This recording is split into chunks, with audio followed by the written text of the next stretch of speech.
Hey, what's up, guys? Welcome to the channel. We have some amazing breaking news. We finally have some fights for UFC 272. The main event and the co-main event have been announced, and they are both amazing title fights. And I actually may be more excited for the co-main event than I am the main event. So let's start off with the main event first. It was announced, it's confirmed by ESPN, it was announced by Dana White. The main event of UFC 272 will be Alexander Volkanovski versus Max Holloway. And I believe these are two of the pound for pound best fighters in the UFC. And I absolutely love this fight. It's very rare that we see a trilogy where one guy has lost two fights already. Why would they make a third fight if the guy's already lost twice? But these first two fights between Volkanovski and Max Holloway were super close.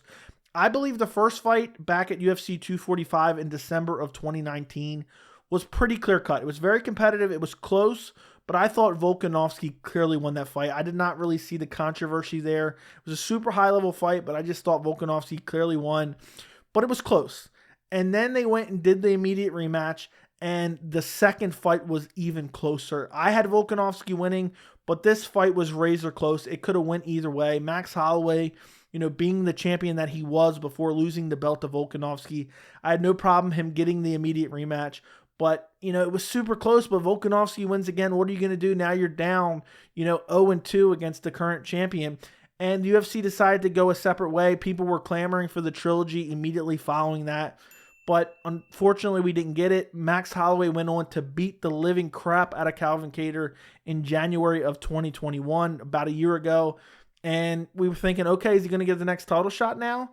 But no, we had Brian Ortega getting the shot against Volkanovski, which at UFC 266 in September, one of the greatest rounds I've ever seen, round 3.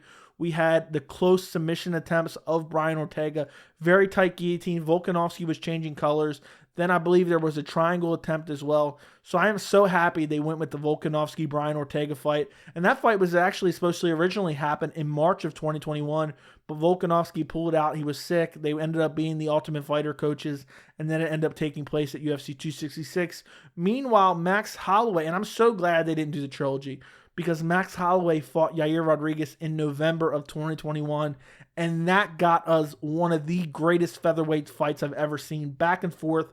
A lot of people thought Yair was going to go out there and get the doors blown off of him, but it was a super competitive fight, and there was a case to be made that Yair even won the 5th round, which is just insane against a guy like Max Holloway. And for me, while I enjoy these rematches, especially when you have a champion who kind of deserved it with longevity and title defenses, I love seeing guys, whether it be the champion and the guy who lost the belt now, go off on their own paths. The guy who lost the belt kind of earn his way back, and the guy who took the belt from him stays champion, and they kind of go back and they go at it again. And that's what I love about this fight. We're kind of seeing something similar with Adesanya Whitaker. Whitaker dropped the belt. People were talking about maybe an immediate rematch, but Whitaker went on to win 3 solid fights, and now he's getting the rematch.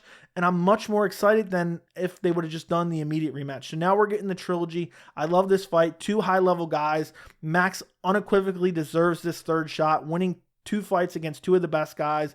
Volkanovski, since that last fight, he only fought once against Brian Ortega, but he won that fight, and it was a spectacular performance, and I cannot wait. So at the end of the video, I'm going to give you my early prediction for both the main event that was announced, Volkanovski versus Holloway, and the co-main event. But let's talk about the co-main event a little bit. The co-main event is going to be Petr Yan versus Aljamain Sterling. They'll be unifying the belts. Aljamain Sterling is the undisputed bantamweight champion. Petr Yan is the interim champion, even though my mind tells me it's the opposite.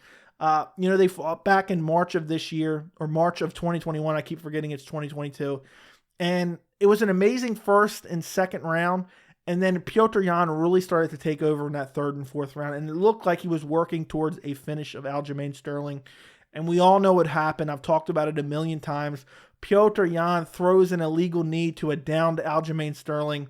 And then the referee tells the doctor right in front of Aljamain Sterling, if he cannot continue, this is going to be a DQ. And of course, Aljamain Sterling hears that, and he just flops backwards and says, I'm hurt so badly and I can't continue. I believe it was a performance, but in the immediate aftermath of the fight, I thought it was ridiculous the amount of hate that Aljamain Sterling was getting in the immediate aftermath of that fight. because at the end of the day, Petr Yan threw the illegal technique. He's the one you should, kind of aim your hate at, just because why did he throw an illegal technique? He knows, knees to a downed opponent is illegal. And he's the one that threw it. He's the one that ruined the fight, not Aljamain Sterling.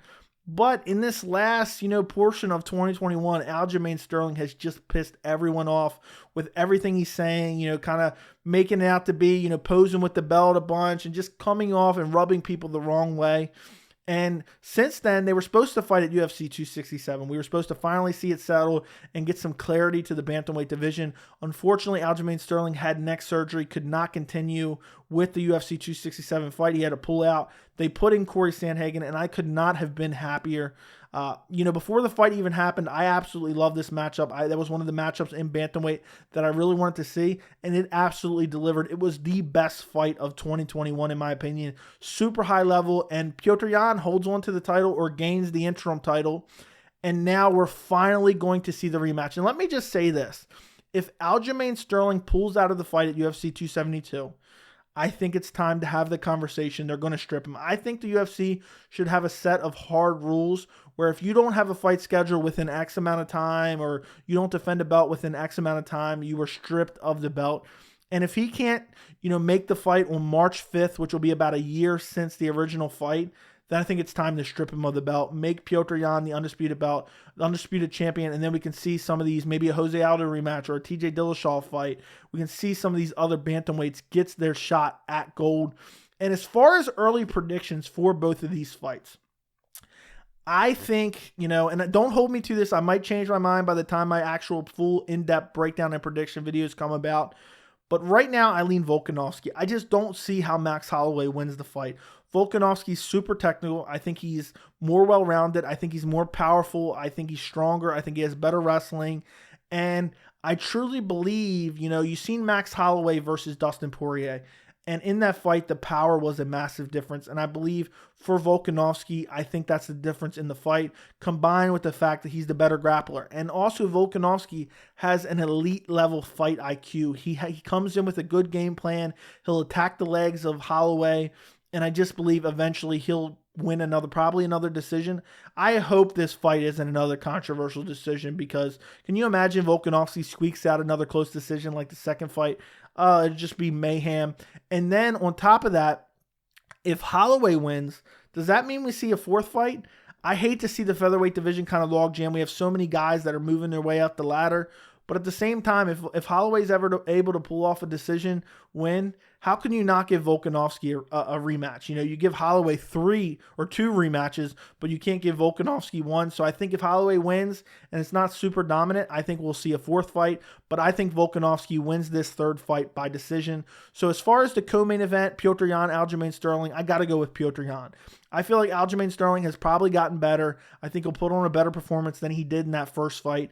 But I just think, Aljamain Sterling's path to victory for me in that first fight was to out-grapple Yan. And I just don't see him having the ability to do that after that first fight. But honestly, I'm more excited for Yan versus Sterling than I am for Volkanovski versus Holloway. Even though I'm super hyped for both the fights, just the storyline coming in, Yan versus Sterling, finally cleaning up the bantamweight division, getting some clarity to the division, plus 2 super high-level guys.